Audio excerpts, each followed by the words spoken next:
We popularly say what is good for the heart is good for the brain. So anything that we all know as good for the heart, exercise and eating right, they're all good for the brain.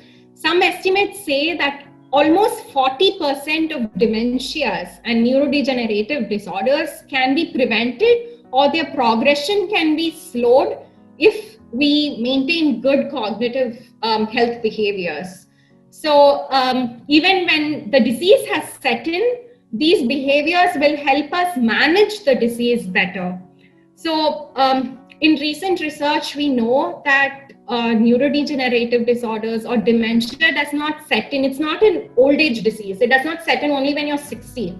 The disease process itself starts much earlier, almost decades earlier. So we insist that people who are 25 to 40 start working on your brain health. So, and as I said, we try to include these behaviors even in the routine of children, so that when they grow up, they will have more positive health behaviors.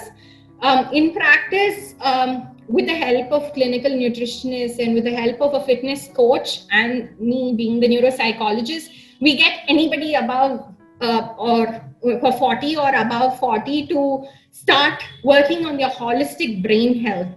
Some surefire good health behaviors are eating right, being consistent in your physical activity through the day. So you can't just do exercise for half an hour, 40 minutes a day, and then sit at your computer throughout the day and expect your brain health to be okay. It has to be a consistent physical activity. And this physical activity has to be coupled with eating right. You should limit your alcohol, caffeine, sugar intake.